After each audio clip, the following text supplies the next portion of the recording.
against pass protections. He's a young player. He's a redshirt sophomore. So, he's a younger player that's learning and progressing rapidly. Mark, all the success you've had, I imagine you believed it was possible. But is there a moment or a game where it dawned on you that it can happen? Was there either a victory or something that happened that you realized? This year? No, since you've been here, that you realized this is possible. Is there a game or a moment or anything that happened that you realized this will work? I've never had any doubts, to be quite honest with you. Even since 2007, we went into every game and we felt like we could win. We lost in double overtime to Iowa that year. So I really never had any doubts. I've never said, didn't expect to win that one. That's just the way we've been here. We've had some great players come through here in the past 9 years.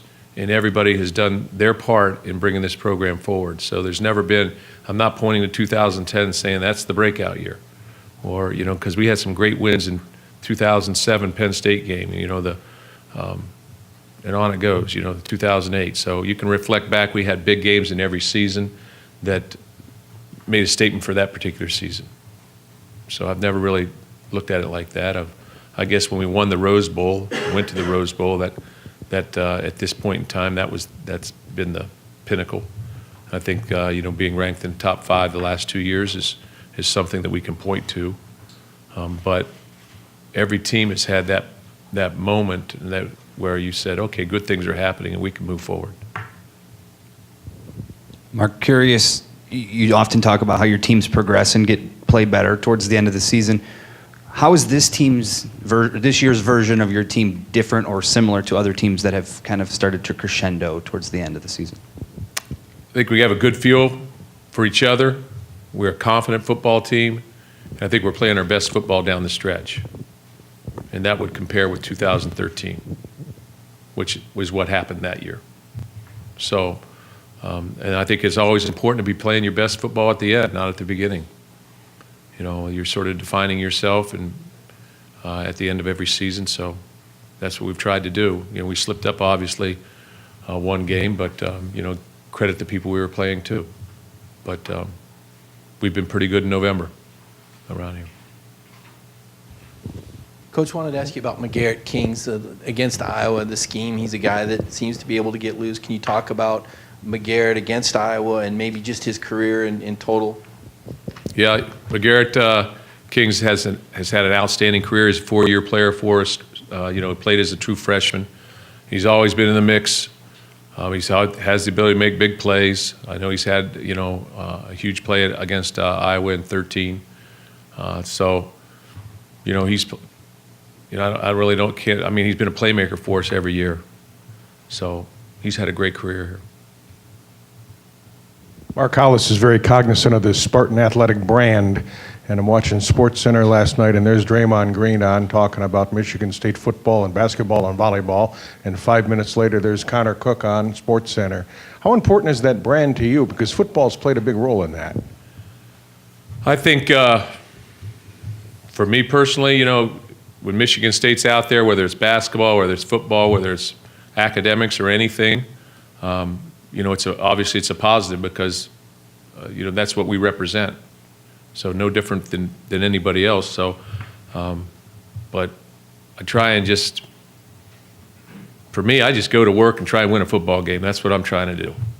Every week I'm told to come over here and have a press conference. So today I put on a tie and came over. Okay, but I'm just working it. We're just working. But I've always thought that Michigan State had a brand. Right now, it certainly is talked about often within our university in general and everything else. So it's very positive. But I've always thought we've had a great name out there. We're a world-class university in all respects, not just athletically. Mark, you just talked about how you didn't view 2010 as the breakout year because you guys had accomplished things before then in your mind. A lot of people, when they look at Iowa, are looking at this as sort of their breakout year. What did you seen from them, I guess, in the last few seasons that might have made you think that this type of season was possible for them? They've always been a great football team, very consistent. They've always been extremely competitive. And I've talked about it before, to me, success to me is if you have success and then you dip and then you're able to drive back up to success, those are the things that amaze me. And, they've never really been down. They just went a little bit to, whatever. They just weren't 12-0.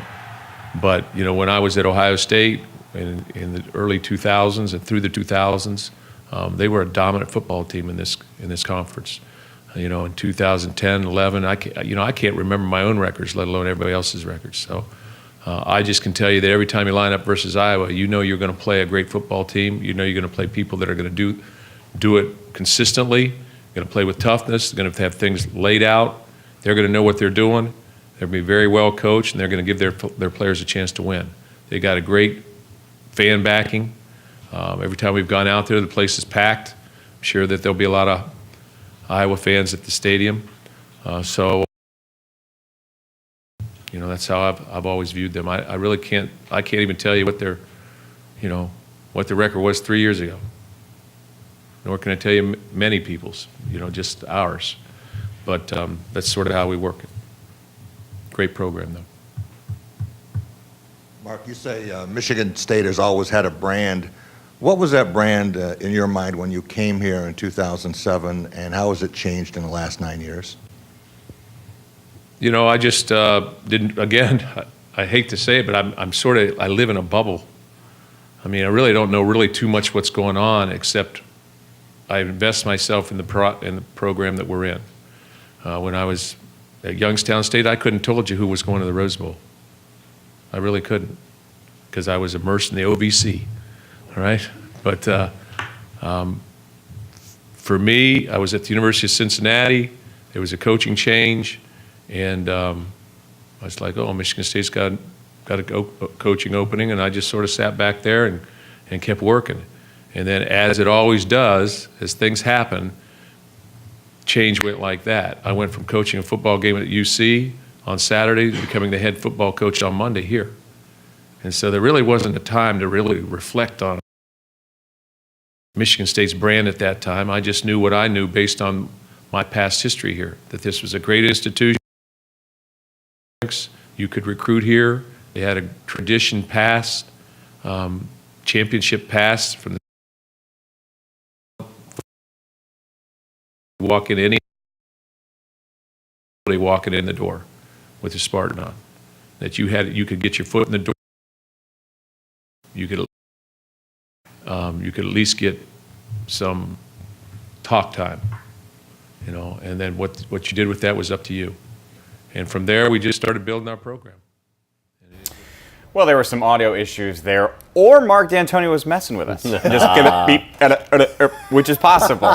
What was the biggest thing you took away from hearing him there? I think a lot of people are wanting to talk about the program and how it was before and how he has really grown it. And I think, so often the media is looking for something like mind-shattering, something that they can run with. And I really, truly believe what he has to say. It's like he was a coach for one team one day, and then he's a head coach for another team, and then he starts to think, okay, how do I make this football team better? There was a change for a reason, and that's what he's focused on. I'm not quite sure that he pulls up and he says, man, they only won 14 games over the last 2 years, so we need to change that by 2. I just don't know if they get that granular with it. They're thinking about how do we make this football team better with the guys that we have on the roster, and who do we need to go out and get? Yeah, we're running out of angles. There's no question. As a media guy, we bring up the Izzo basketball stuff a lot, and there's some good material there because these coaches support each other so much. But at this point late in the season, it's like, play the game already. I thought it was interesting you talked about Desmond King, who, as we said leading into it, is the best big name that Iowa has. And he says he's a Detroit kid, kind of disappointed he got out of there. But he also said he didn't offer to them. They were close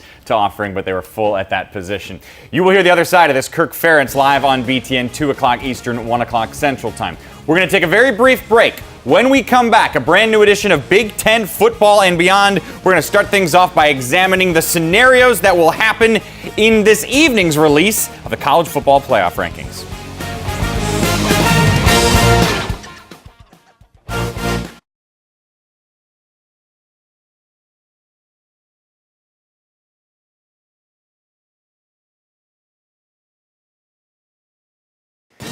The penultimate committee rankings are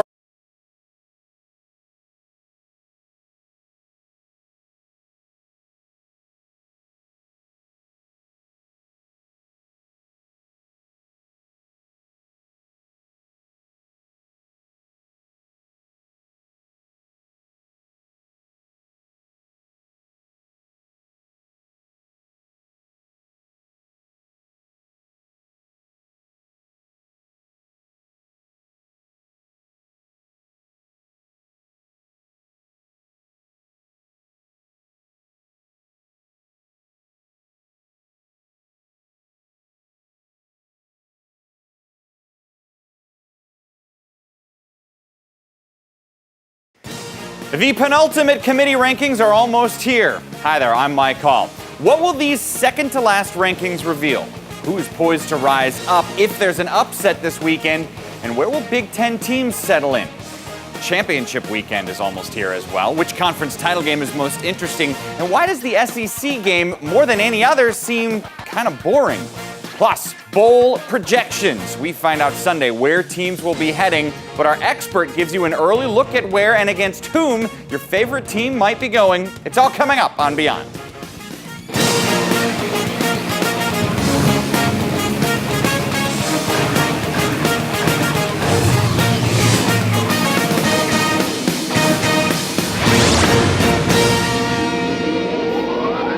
Hi there from Chicago. Welcome to Big Ten Football and Beyond. Thrilled to have you here. Mike Hall, Derek Rackley, and Teddy Greenstein. 4 days away, Teddy, from the Big Ten championship game. Yeah. 5 days from Selection Sunday. First of all, I got to say thanks to Howard Griffith. I'm subbing in for him today. Guys, I can assure you he is somewhere in the building. I can promise you that. I will return him as good as new after the show, duct tape removed. I didn't know he was in the building. I haven't seen him yet, so we'll have to go find him. But yeah. Duct tape remove is a good idea.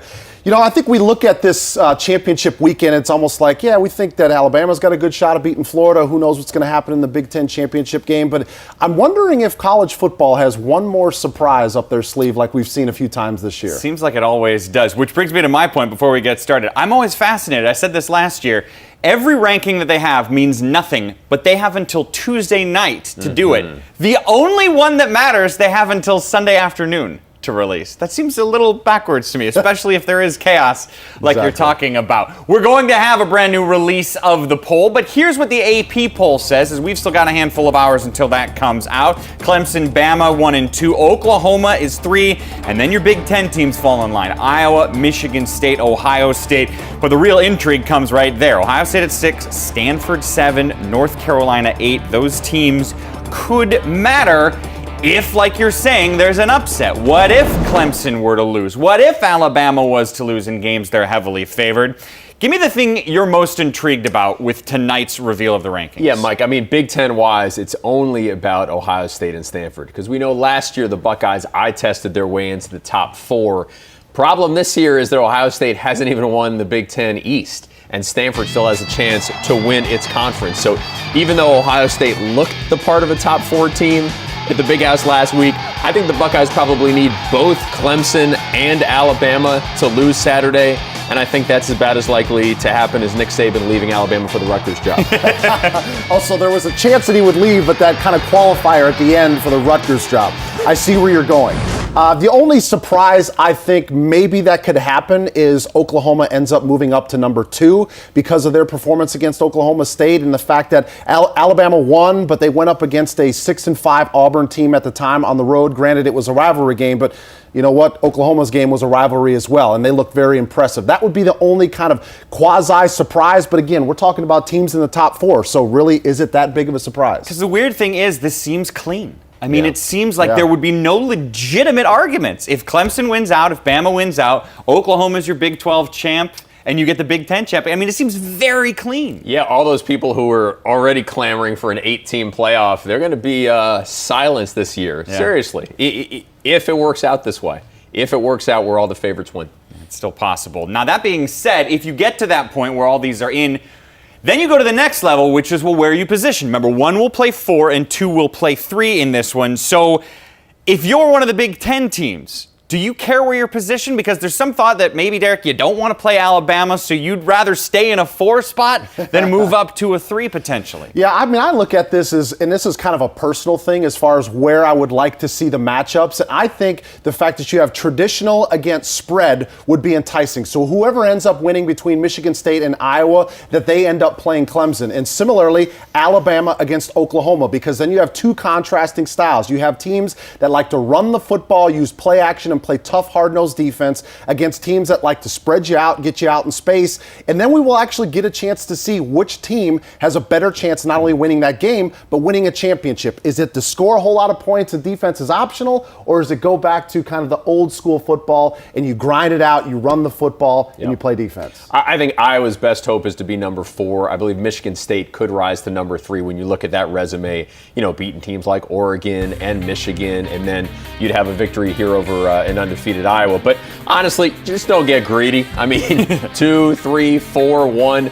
Once you're in great shape. Ohio State was number 4 last season and did the most with it. Yeah, they certainly did. And again, that was a situation nobody wanted to play Alabama. Yeah. Right? You were trying to get in a position where you didn't have to play them, and that didn't matter. They lost that first game to Ohio State in the Sugar Bowl. So let's go to that next level. If the upset happens, right? Let's say Clemson does lose. They would lose to a North Carolina team that had one horrible loss. But they've won every game since then. Does North Carolina get the 4 spot? Is it somebody else? Does Clemson still get that 4 spot? I think Clemson would be interesting if it's, say, a 1-point loss. That's still a powerful resume with 1 defeat. I really am not buying North Carolina, and I don't think the committee's in love with this team either. I mean, basically, it did nothing in September.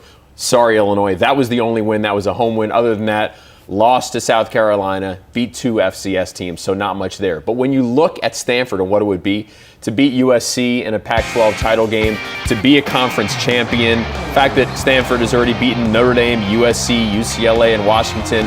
Plus, this is the committee's chance to make a statement about the value of a conference championship, having the guts to schedule strong out of conference. And as a bonus, you get geographic diversity. Now, I know that's never been talked about in the committee, but I attended the press conference where these officials were talking about their selection sites for championship game from 2018 to 2020, and they talked about geographic diversity. It would be a nice little bonus to have a team out there from the West Coast. Yeah, I mean, you're talking about a conference champ in Stanford against a conference champ in North Carolina. I think the biggest difference is, do you want to just talk about win-loss record? Because at that point, North Carolina's just going to have the 1 loss. Yes, it was a bad loss to South Carolina early on in the season, but I feel like I've heard Jeff Long say enough is, how are you playing now, and are you trending in the right direction? Because I feel like they will forgive a loss, just like they've done with Alabama early on in the season to Ole Miss. And I would just say that there's a chance that North Carolina could find their way in the mix depending on the result of the game. If North Carolina somehow ends up pounding Clemson, I don't know if I see that happening, but if Clemson comes out flat and they turn the football over, that could happen. And then you have a 1-loss ACC champion that just beat the number 1 team in the country. Right. I almost feel like that is a pretty good resume, even though the South Carolina and the FCS wins don't look good. It's got to be a beatdown, because if you look at Carolina so far, I mean, even last week gave up 500-plus yards to NC State, so it's got to be, a throttling of Clemson in my mind. Which could happen. Again, we saw big jumps last year on that final week, Yeah. but to your point, 2 FCS opponents is probably going to hurt North Carolina a lot, and that bad loss to South Carolina is certainly not going to help. Stuart Mandel is going to join us later in the show to give his thoughts on this stuff as well. We're just getting rolling here on Beyond. You ever wonder how Teddy would be casting Fiddler on the Roof? We think he'd be the matchmaker. He'll prove it later as he looks at the likely bowl game settings and opponents for Big Ten teams. And up next, a look at the Big Ten title game. We compare the 2 quarterbacks, Connor Cook and C.J. Beathard. Who would you rather have start the game?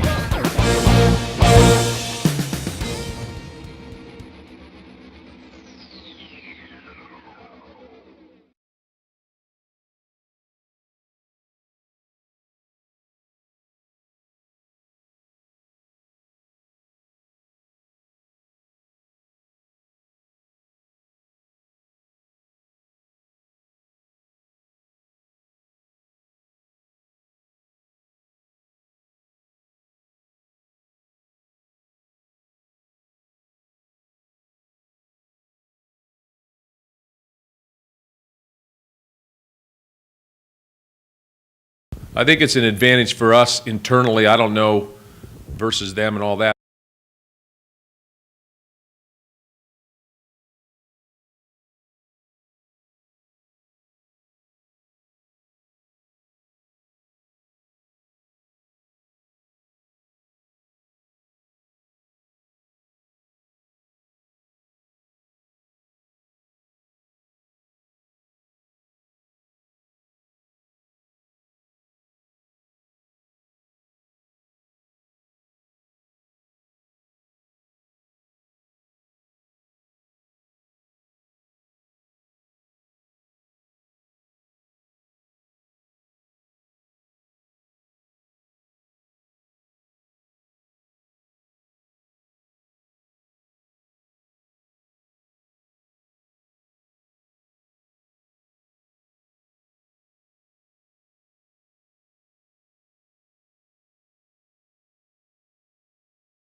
Let's look ahead to the Big Ten championship game this Saturday, Iowa and Michigan State.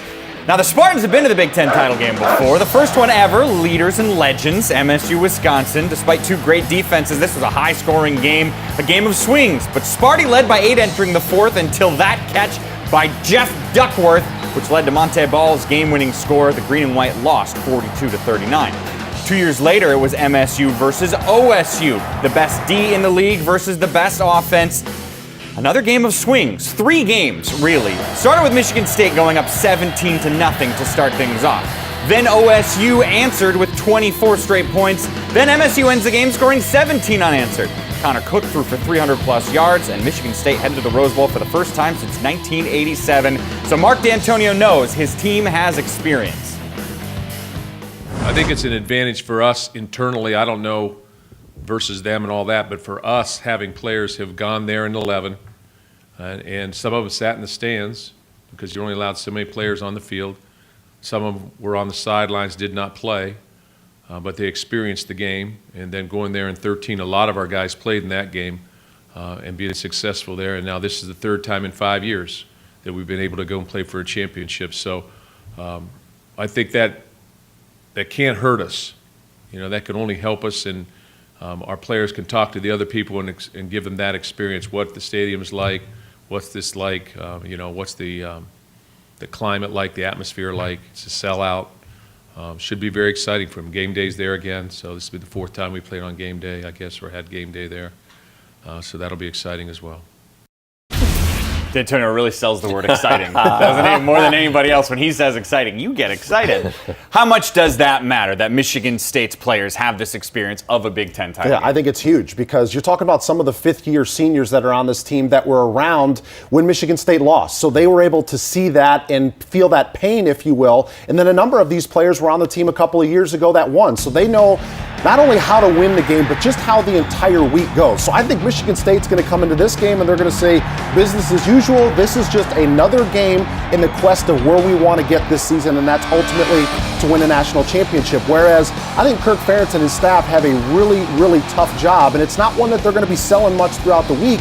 But how do they get their players focused on just the game plan, and especially when they get to Indianapolis, not looking up and saying, wow, Big Ten championship game. This moment is really cool because when you get in there and you start thinking about the moment and you don't think about execution and what you have to do to be better than the guy on the other side of you, at that moment going up against a team that's been there before, Teddy, now that experience takes over. And I saw with Iowa not even going to do a walkthrough, so they're really de-emphasizing this whole comfort element. But yeah, I think with Michigan State, not only the actual game and the circumstances of Lucas Oil and the climate, which I believe will be room temperature, Mark D'Antonio, but everything that leads up to the game, ticket requests, time management. Mark D'Antonio said the other day they're going to treat it like a road game. They have a plan. It's a wonderful road team. So I do think it's an advantage for Sparty. So let's start comparing these two teams. And we talk about one idea is the quarterback. Who would you rather have? And my first reaction was like, well, wait a minute. Connor Cook might be the Big Ten Offensive Player of the Year. It's not really fair to compare him to C.J. Beathard. You've talked to Big Ten head coaches who actually say they don't think you can compare. Yeah. Some prefer C.J. Sure, we can. What do you mean it's not fair? We do all these great. Maybe you mean it's not fair because they have different receivers and different offensive lines and all that. But look, Connor Cook is surely the better NFL prospect. But when we talk about C.J. Beathard, we're talking about, I think, the MVP of the Big Ten. Iowa is probably a 4-loss team without him, and that's been clear to the coaches I've spoken with. Part of it is he plays hurt. And there's that game against Indiana. It's a 2nd and goal play, and he says, with reckless abandon here, I am going to score this touchdown. I mean, it's an amazing play where he brings the ball in with 2 hands. He goes for the goal. I was talking to Austin Blythe, the center of Iowa, the other day, and he said that play epitomizes C.J. Beathard and his willingness to throw his body on the line. I'll tell you what, I love his toughness, I love his compete level, and I think he has been phenomenal for Iowa this year, but I'm still going to take Connor Cook in this one because I have seen this story play out before, because we've seen Connor Cook in a whole lot of games, in a whole lot of meaningful games. And I've also seen times, especially this season, where Connor Cook has basically taken over. I mean, there was that 4-game stretch in conference play where he was north of 325 passing yards every single time. He's thrown 4 touchdown passes in a game 3 different times this year. He's a guy that I think is a difference maker because he can make all the throws on the field. And I wouldn't say that he's a gunslinger because both of these quarterbacks come into this game really protecting the football, not putting their defense and their entire team in a bad situation when it comes to turnovers. But the fact that Connor Cook has not only played in a lot of games, but he's played in meaningful games. He's won a Rose Bowl. He's been in these type of settings before. I would go with Cook. Two things interesting about these two that are similar. One, they're winners. Beathard is 13-0 as a starter. Cook is 33-4 as a starter. The other is they don't throw picks. Yeah. CJ has only 3 on the year. Cook has only 4 on this season. If you had to pick a matchup, one thing of this side versus that side in this game that you're most intrigued by, what is it? Yeah, I go with the Michigan State defense going up against this Iowa run game because as I watch Iowa, it's very similar to the system that I played in the National Football League, the zone running scheme, and I think Iowa blocks it probably better than any team in the country. So Michigan State, you know what you're going to get. It's a team that understands their identity and they execute it extremely well. Not to mention the fact that they finally have got a stable of running backs, and all 3 of those guys at some point this season have had their highlights. But I go back to that performance Michigan State had against Ohio State, going up against a Heisman contender and JT Barrett and that explosive Ohio State offense, and they absolutely shut them down. So this is another opportunity for them to validate that defense and that they are improved, that they can play really tough defense without Pat Narduzzi going up against an Iowa team that you know that they're going to run the football. You got to be able to stop the run. I love that one, Rack. Now, that is a strength-on-strength battle, and the one I want to talk about is also strength-on-strength. Look at the Michigan State wide receiving core, and we're going to find out later tonight in the awards show how highly the coaches and media think of Aaron Burbridge. I think he's right up there with Michael Thomas and Leonte Carew as, the best receivers in the league. McGarrett Kings, when he holds on to the ball, he is very dangerous. R.J. Shelton was a big-time recruit coming out of Wisconsin a few years ago. He can gash you. And then on the flip side, Iowa has outstanding defensive backs. Obviously, Desmond King gets a lot of the pub, all the notoriety for all those interceptions. But the Big Ten coaches I spoke to said they're all solid. Mabin, Taylor, Lomax, they play as one. Iowa has allowed a 54% completion rate this year. That's pretty good. They're really good in the secondary. I'm glad you threw out Aaron Burbridge because I remember a couple of years ago doing Michigan State games and sitting down with Mark D'Antonio and just talking about some of the guys. And Aaron Burbridge was one of those that they felt was really talented, but he had a case of the drops early on in his career. And I think he kind of was in and out of the lineup and kind of out of favor of Mark D'Antonio. But I mean, this young man has turned around his career, not only to be one of the more explosive threats, but one of the better wide receivers in college football. If he was in a different offense, they threw the football a whole lot more, he would likely be in the conversation as one of the top 3 or 4. Even in a pro-style offense, he's just outside of that. I'm not a game producer or director, but if I was, I would say ISO cam on Burbridge and King the entire game. That will be a fascinating, good entertainment, fascinating matchup. Whoever is directing and producing, that game will be seen on Fox, by the way, Saturday evening. Well done. We'll look outside the Big Ten at other title games, more specifically why the SEC one is rather uninteresting. How's it possible the league got to this point? But up next, this has already been an off-season of dramatic changes for multiple Big Ten programs. Who's in, who's out, and where they turn in next.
A ton of major changes to the athletic department at Rutgers. Both the athletic director, Julie Herman, and the football coach, Kyle Flood, fired on Sunday.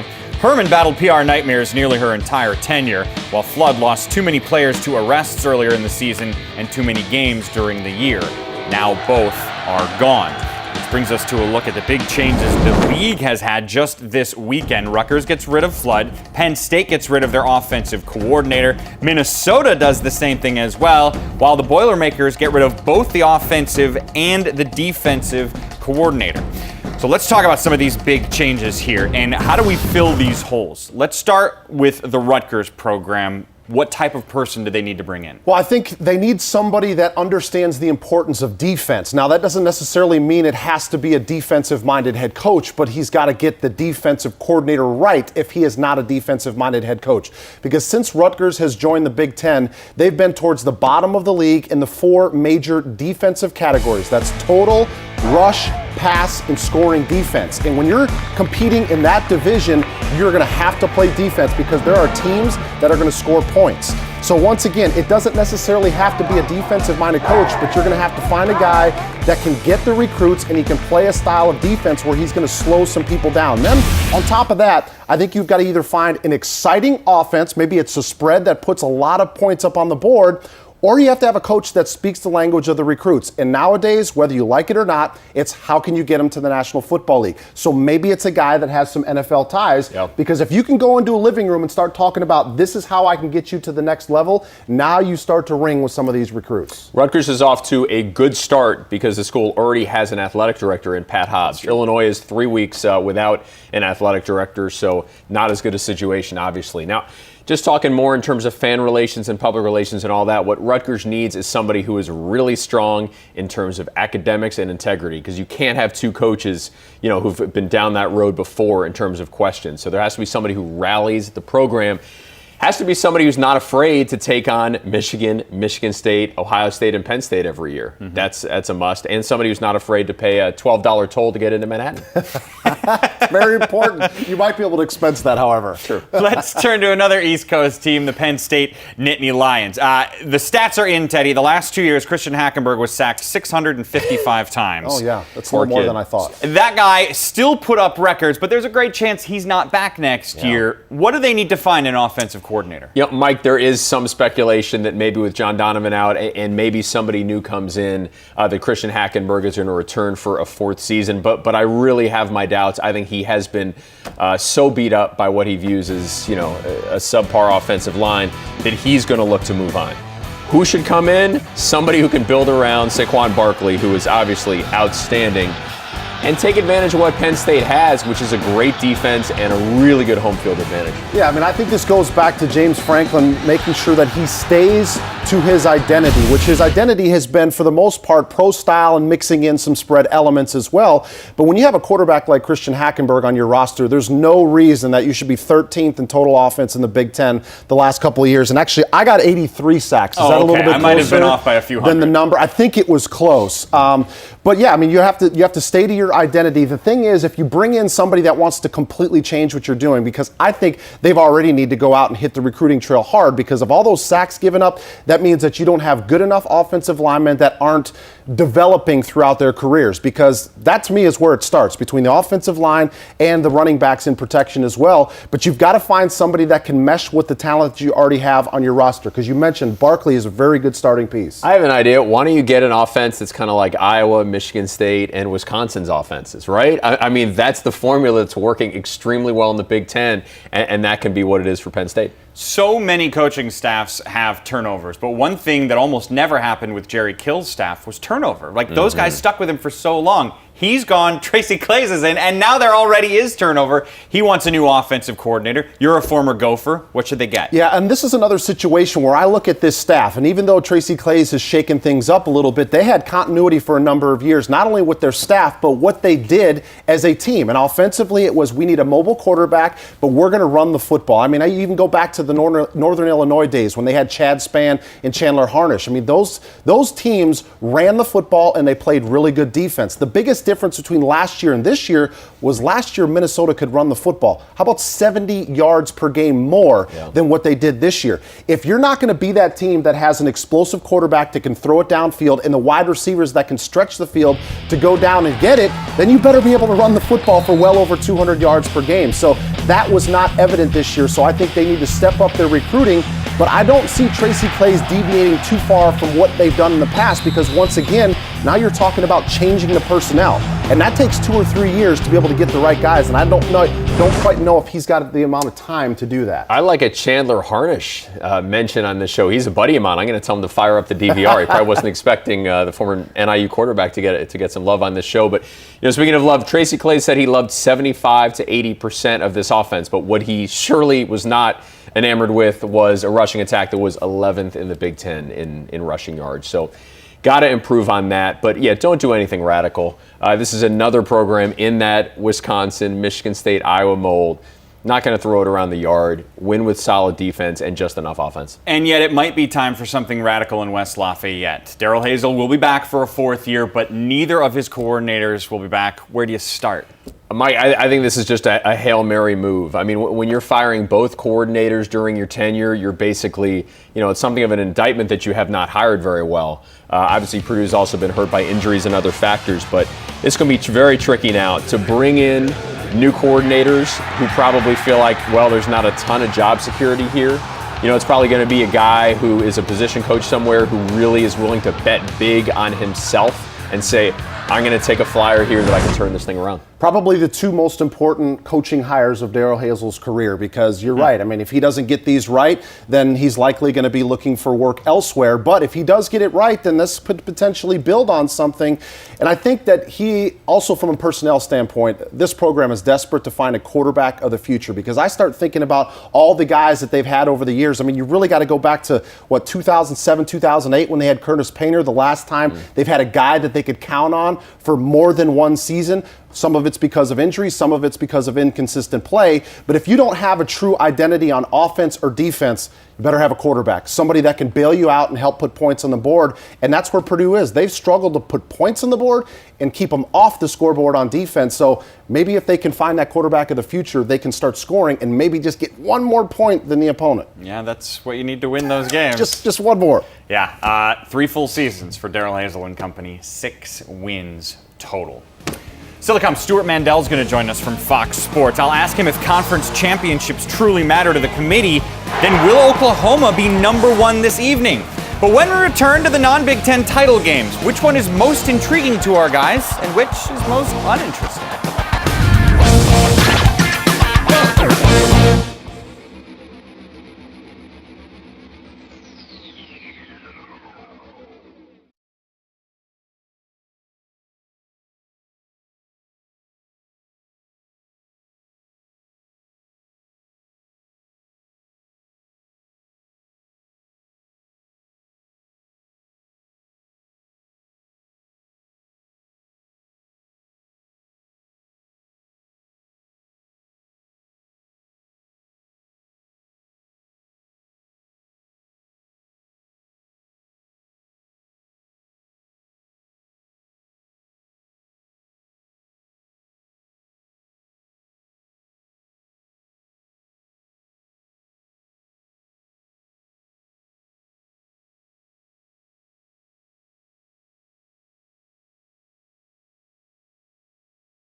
Saturday was the regular season finale for both Alabama and Florida. Bama did their part. The highest-ranked SEC team took care of Auburn 29-13. But their opponent in Saturday's title game didn't look so hot.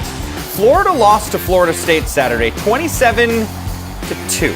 Their offense, which has been a disappointment all year long, couldn't muster up any points. And while they already had the SEC East Division locked up, this loss will surely hurt them in the rankings, as they already were 12, but should be falling. Now, their title game is still 2 powerful programs. It will still rate very well, especially on radio, where Derek Rackley will be calling that game.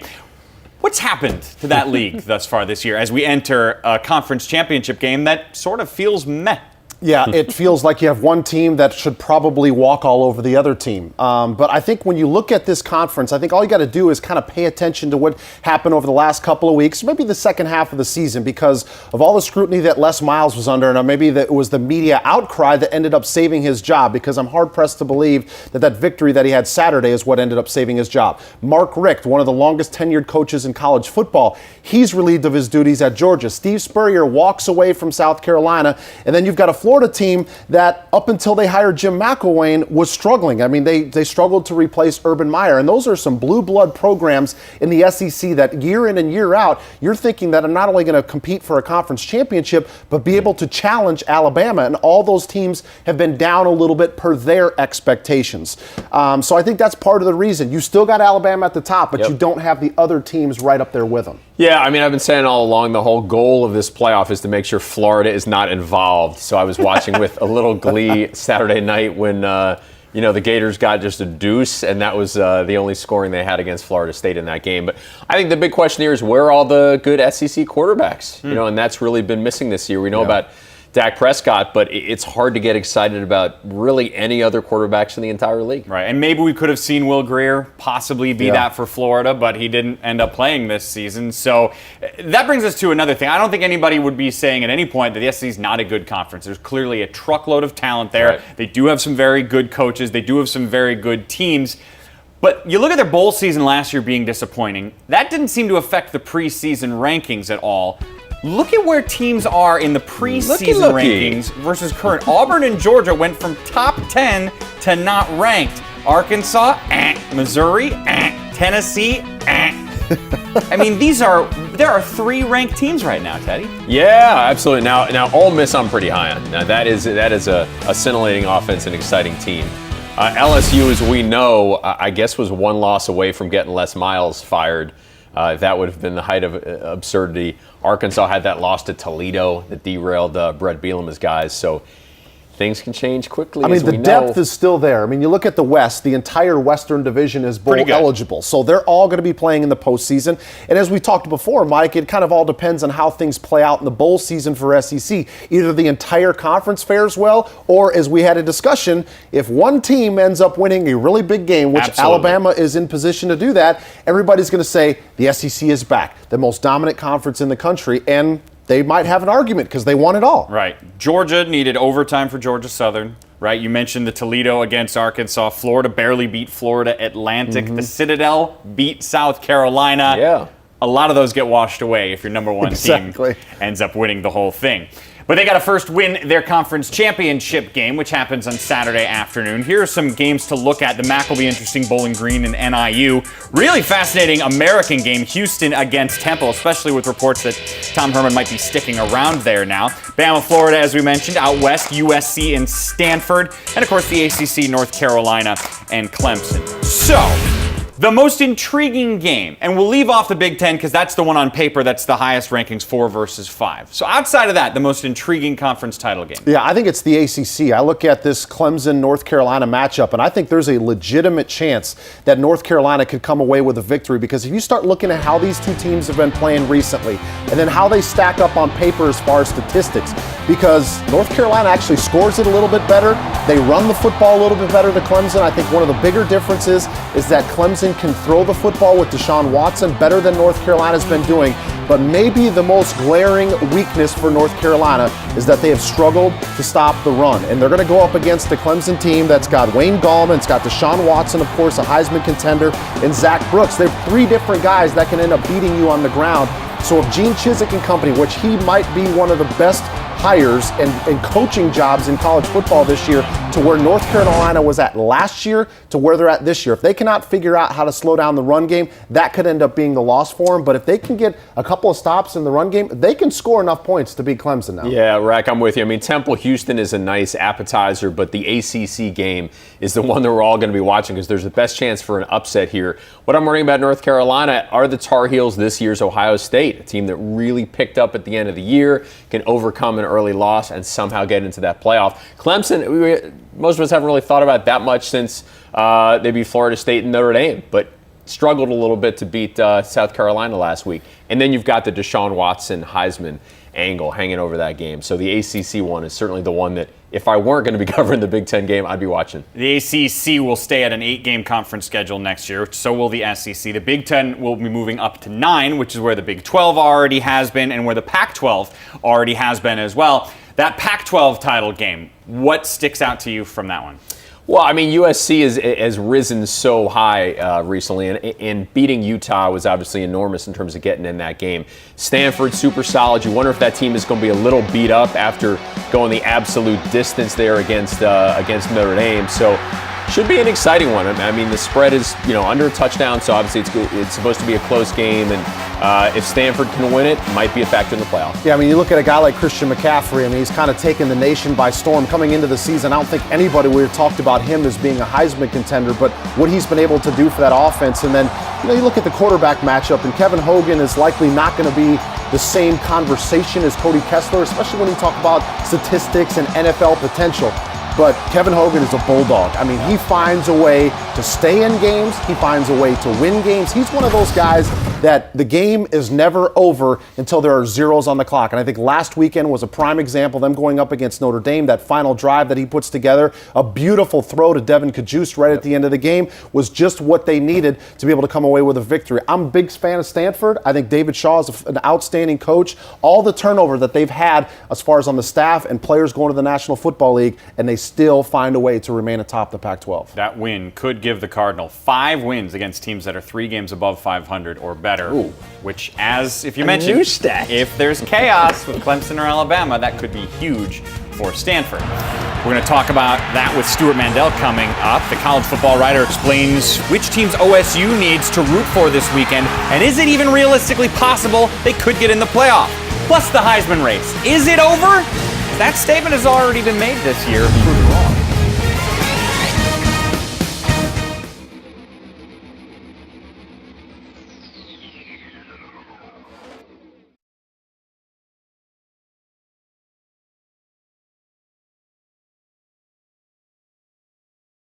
Hours tick down until the playoff committee is going to give us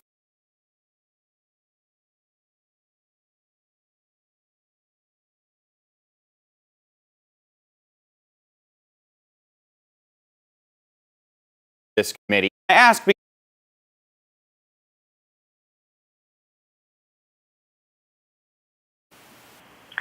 yeah, Mike, you're right. Conference championships are very important. hours tick down until the playoff committee is going to give us their second to final rankings. So we bring in Fox Sports' Stuart Mandel now, who joins us on the phone from California. Here's my first question for you, Stuart. How important is conference championships to this committee? And I ask because some people are saying if it's very important, maybe Oklahoma could be as high as number 1 this week. Yeah, Mike, you're right. Conference championships are very important. When the commissioners put this together and gave their instructions to the selection committee, they made it clear that you're not obligated to take all conference champions, but if you're going to take somebody that's not, they better have a very compelling case to go above one of the conference champs. As far as tonight, I thought about that, whether Oklahoma could move up to number 1. They not only sealed that conference championship, but also had a big win over a 10-1 team this week. You know, it would be interesting to see if they would at least move ahead of Alabama, maybe ahead of undefeated Clemson is asking too much. We saw last year they're not afraid to move a team up and then move them down the next week without having done anything.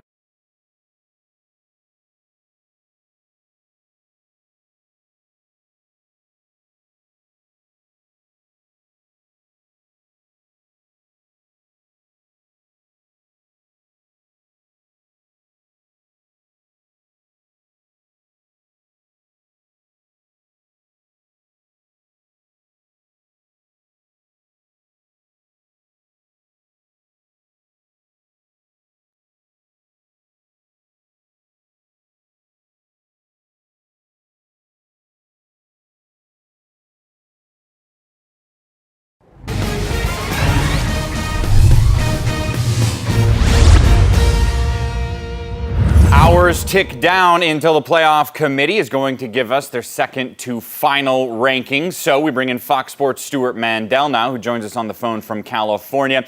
Here's my first question for you, Stuart. How important is conference championships to this committee? And I ask because some people are saying if it's very important, maybe Oklahoma could be as high as number 1 this week.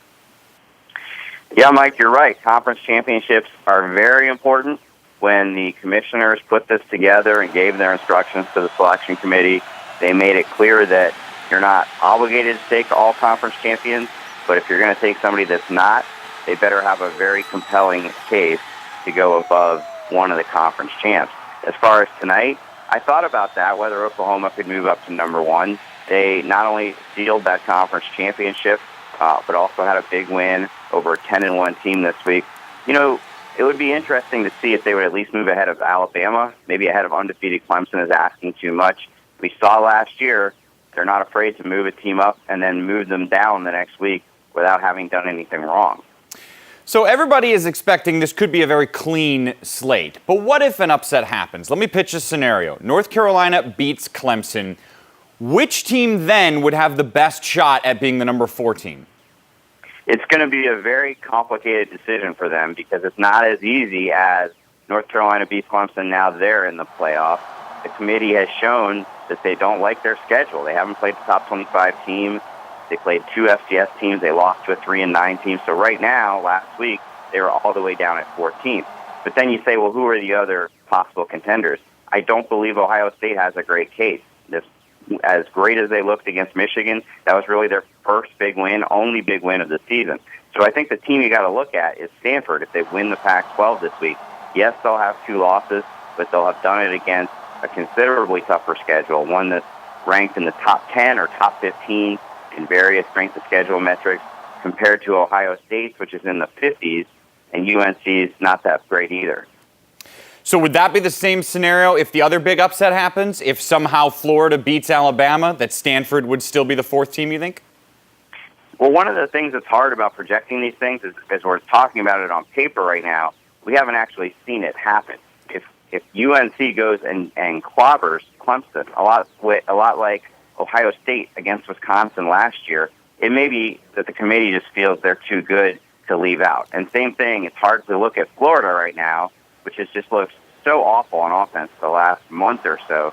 It's hard to even envision how they would beat Alabama. But if they did it, suddenly you'd have to reevaluate everything about them because they would have, to me, they would have a better resume than Stanford. And then it would be a question of, does the committee want them or do they just feel Ohio State, much like they did a couple weeks ago when they were number 3, just feel, well, they're a very talented team. We know how good they are. Forget the resume. We're just going to move them into the top 4. So it seems in all likelihood we'll have a new national champion because Ohio State seems to be let out. But for the Buckeye fans watching, is there any scenario they can get in? Is it you need Alabama to lose and Clemson to lose and Stanford to lose? Certainly Stanford losing would take a big would take away a big obstacle because now there's no chance that the Pac-12 champ is going to be considered, right? It would be a 4-loss USC team. Obviously, the ACC champ would still be very much in the picture. It'll be interesting to see tonight. I expect Ohio State to move up to number 6. The question is, can they move up another 2 spots without playing a game? They're the ultimate eye test team. We know all about Ezekiel Elliott and Joey Bosa and all those guys. And I do believe that a lot of people on the committee feel they're one of the 4 best teams, felt that way, obviously, 2 weeks ago. But how do you overlook a home loss to Michigan State, which was playing without Connor Cook, and, of course, the fact that this Michigan win was the only top 25 win on their resume? Can you clarify for Buckeye, Spartan, Hawkeye fans how the Rose Bowl bid will be selected? How much input does the bowl have? How much is it straight on who's the highest-ranked team? There is some flexibility for the bowl. They don't have to take the highest-ranked team, but I talked to their chairman. He's said the same thing to many people. He's used the phrase, the strong presumption is they will take the highest-ranked team. So I would expect that to be the case, and then it just becomes a matter of, if you're an Ohio State fan, you want to go to the Rose Bowl, obviously you're rooting for Iowa to beat Michigan State because then Michigan State has 2 losses. If it's them or a 1-loss Iowa team, we just have to see how the committee treats that. In the BCS, Iowa would definitely fall below Ohio State. But the playoff committee could say, we're not going to penalize them for playing an extra game that Ohio State did not. Stuart Mandel from Fox Sports, thanks so much. We'll find out answers later on this evening. Thank you, Mike. And that last thing he said was interesting. If Iowa were to lose that game and not fall behind Ohio State, What are your thoughts on the Rose Bowl? I think with bowls, sometimes we want stuff to be fair, and it's not going to be fair. Like, the loser of the Big Ten title game should go to the Rose Bowl. That should be the reward for winning your side. But bowl games don't look at it that way. They're going to see Ohio State out there with only 1 loss. Ohio State, which looked absolutely dominant, in the Big House last Saturday. A lot of momentum.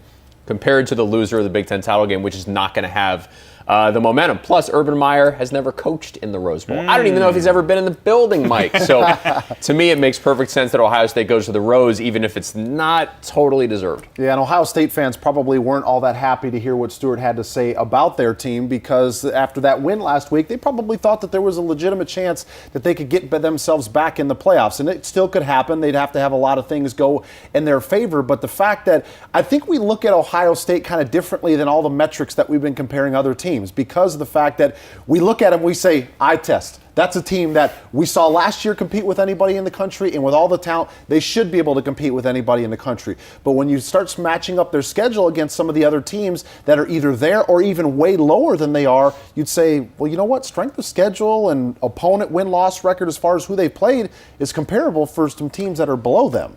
Let this be a lesson. Schedule tougher. Now, I know it's going to change as we get to 9 conference games, but if Ohio State had played a top 10 team at home instead of those nobodies, Right. with apologies to Northern Illinois, they'd be maybe in a different spot here. And to be fair, when they scheduled Virginia Tech, there was no expectation I'll give them they some would credit be bad. for that, but the 3 home games were weak. They were certainly weak. Yeah, we'll see if that does start changing over the years, as teams have, for the most part, been adding at least one, but maybe one might not be good enough if you get a situation where the Hokies end up not being a very good team at all. So if Derrick Henry's not going to win the Heisman, who has the best chance to take it from him? We examine that race with only 1 week to go. And Teddy G gets a request, not unlike that of the daughter of Tevye. Make us a match. He prepares bowl game sites and opponents for Big Ten eligible teams next.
No running back has won the Heisman Trophy since Alabama runner did in 2009 named Mark Ingram. That may change, but this time it'll be an Alabama runner named Derrick Henry. He's the odds-on favorite. Just had a big week last week, has a big stage this coming Saturday, and already has almost 1,800 rushing yards this season. Now, in that last game when they played Auburn, you were calling that game on the radio. You got a chance to see him in person, which is sometimes a different experience than just on TV. Yeah. Is this his? Right now, yeah, absolutely. And I'm not quite sure what's going to have to happen over the next week or the next 7 days or so to be able to change that, because he's just been so dominant. And I was watching him in the game against Auburn, and I said, you know what, Auburn's actually playing him tough, even though he had over 100 yards in the first half. But there wasn't a whole lot of explosive runs. But the problem is that once it gets late in the third quarter, in the fourth quarter, after that offensive line starts wearing on your defense, and then you get 240 pounds of Derrick Henry going after you over and over and over. And it was impressive to me that when he would come off the field, Nick Saban said he kept asking him, like, are you okay? You need to come out? And he said, no, I'm going back in the game and I want the football. I mean, that shows me a guy, number one, that's not getting tired, and number two, knows what his importance is to this team. Because I'm not quite sure he's thinking about Heisman. Maybe he is in the back of his mind, but he is truly a difference maker, probably the biggest one in the country. Yeah, on the pre-show call yesterday, I said it's not over. Then I looked at the highlights again from that game, and it's really, really close to over. I mean, we'd have to have a situation where Florida really stymies Derek Henry in this game. Excuse me, Derek. And we'd have to have a situation where Deshaun Watson just goes off in the ACC title game, or Christian McCaffrey has huge numbers for Stanford. You know, things can change very quickly. Obviously, Fournette was our guy, everybody's guy about 4 weeks ago. That's true. But it would take something radical Saturday for it to You flip. are a Heisman voter. You will make up your mind Saturday evening when the games are all done? It's so nosy. My God, maybe it'll be Sunday I want morning. to know the answer, too. Yeah, what's that? Sorry? I want to know the answer, too. Well, I'm not exactly sure. Maybe I'll just have to toss and turn and sleep on it, and it'll come to me in a dream. Fair enough. Let's turn our attention to the upcoming bowl games that Big Ten teams will be playing in. Here's a look at who's eligible right now. Iowa, MSU, OSU, the Wildcats, the Wolverines, the Badgers, Penn State, and Indiana. Now, this is just now because, as you've heard, things are changing every day on what is allowed and which 5 and 7 teams could get in, and that will depend on this weekend teams. It's not a clean-cut rule this year. However, amongst these teams, we're going to give you projections. Teddy, you're going to put on the matchmaker hat. You're going to tell us where you think the teams are going and who you think they're going to play against. Let's start with this. The Rose Bowl will go to, I think you were leaning in it last segment, Ohio State. I think the Buckeyes are solid there. And I would love to see Ohio State play USC. Of course, Stanford's a great team. But when you think about Pasadena, you think about SC and you want Traveler on that field, do you not, Rat? Yeah, I hear where you're going with this, but I think Stanford is the team that looks like it's in a little bit better shape to get there right now. And just think of that matchup, Stanford against Ohio State, and you've got a Stanford team. We'll get a chance to see how good Ohio State's defense. We talk so much about Ohio State's offense this year, but when Stanford gets out there, especially in those short yardage goal line situations, and they add 2, 3, 4 extra offensive linemen and they play within that phone booth, that's where you truly find out how stout a defense is. So I think that would be a very intriguing matchup. So that also means, before we continue, that the Big Ten title game loser, whether it's Iowa or Michigan State, will not go to Pasadena. Where do they go, Teddy? I think either way, the Fiesta would be an outstanding landing spot. I mean, who doesn't want to spend, their holidays in warm and sunny Arizona? So if it's Iowa, I would love to see the Hawkeyes take on Notre Dame, a team that they haven't played since 1968. But if it's Michigan State, how about Florida State? I mean, just the sound of that, doesn't that sound terrific? You'd have some seriously glossy programs there on the field. I think there would be some killer ratings, Sparty against the Knowles. The latest rankings had Michigan as a top 10 team. They won't be because of their loss, but where are they going bowling? I would say Michigan would be great for the Citrus Bowl, and let's put them up against Ole Miss, because I'm thinking of Laquan Treadwell, who's a Chicago area native, one of the best receivers in the country, probably a top 5 draft pick, going up against the outstanding cornerback Jordan Lewis. I think the NFL scouts would want to keep an eye on this matchup, Rack. Yeah, we've talked a little bit about strength on strength in this show, and this is what it would be. It would be that Michigan defense going up against an Ole Miss offense that's going to try to spread you out. You mentioned Laquan Treadwell. They've got Quincy Adeboyejo. They've got Cody Core. There's a number of different playmakers, which makes Ole Miss such an explosive offense. But we haven't even really talked about their defense. There's some big-time playmakers on that side of the ball as well. I think Ole Miss, this roster is going to end up having a number of guys playing the National Football League just because of all the talent. And remember that recruiting class that Hugh Freeze had a few years ago. These guys have now played football for a few years, and they've now turned into stars. That would be a really good matchup. Maybe not powerhouse program versus powerhouse program, although Ole Miss seems to be kind of trending that way. But as far as X's and O's, really good matchup. Quincy Adeboyejo, the most frequently mispronounced name outside of Dario Gumbawale. Now you're just showing off. Or sometimes Christian Hackenberger, yeah, according to some places. David Blow. It's David Blau, people. Come on. The Northwestern Wildcats, where should they be placed? It seems Northwestern's destiny, or maybe its density, if you're fans of Back to the Future, is the Outback Bowl. It seems like Tennessee is ticketed for this game. I would actually love to see Arkansas get in there, so we would have a Fitz-Brett Bielema game, but it does look like Northwestern Tennessee's going to have it. Somewhat eerily similar to a few years ago, if you remember, Teddy, when Northwestern played Mississippi State in the Tax Slayer Bowl. I think this would be a similar matchup. You got two teams that like to run the football and play defense. It would kind of be one of those old school smash mouth style of games. In the first year of Paul Chryst as a head coach, where would you like to see the Badgers placed? Let's send Wisconsin out to San Diego for the Holiday Bowl against a really good opponent. There's talk of Oregon getting in that game, so we have visions of a really good Wisconsin defense taking on Vernon Adams and company. I'm sure Joe Schobert would enjoy that matchup, and we'd be able to see if the Big Ten could go 2-0 against the Ducks this season. Joe Schobert, how about Dave Aranda, the defensive coordinator, knowing that would be a challenge and one that I'm sure that he would like to accept, because you want to continue to stake the claim as one of the better defensive minds in college football. Now, where Oregon is now, I think about 6 weeks ago, we would have kind of laughed about Oregon getting into this matchup, but they got their quarterback healthy. They're now scoring points again. This one would be great to see Dave Aranda go up against that Oregon offense. It was a disappointing November for Penn State, but they still got one more game to play. Where's it going to be? Yeah, I mean, how about the Music City Bowl? I mean, a couple good elements here. If they play Georgia, you've got the whole Mark Richt final game element to it, so that would make a lot of people tune in. Plus, let's not forget where James Franklin came from, Vanderbilt. So you'd have, we media guys are always looking for storylines. So you're saying that maybe he doesn't want to go there to the Music City Bowl? I would always want to spend time in Relives Nashville. the old memories. I don't know how he feels, though. Yeah, I mean, these are two blue blood programs, but a lot of transition going on, and I would say that that's a destination that before the season, neither team really thought was going to be in the cards. But with all the emotions surrounding the departures and the coaching staffs on both respective teams, that you'd like to at least see some emotions by those players on the field. Finally, the first bowl game for the Hoosiers since 2007 will be where? Well, let's send Kevin Wilson and company out to Stuart Mandel area there, out in Northern California. Exactly, Mountain View. And you look at this and say that team could play USC, and that might be brutal if USC doesn't win. But Indiana almost beat Michigan, almost beat Ohio State, almost beat Iowa. It was so close. Maybe one play better, and they'd shock the Trojans. If you like seeing footballs in the air, that would be the matchup, because Cody Kessler throwing the football, Nate Sudfeld throwing the football, that would be an exciting one. I'm just nervous a little bit about that Indiana defense going up against USC. Yeah, and again, this isn't all the bowl teams, because the 5 and 7 will be decided later. And I know you disagree with me. You love 5 and 7. You'd rather have more bowl games, right? I'm mixed. Really? Oh, yeah. No, I think it should be 6 and 6, honestly. Okay. Yeah. Well, it's not going to be. There's going to be at least a few 5 and 7s that make it. For Teddy and Derek, I'm Mike. Thanks for watching Beyond.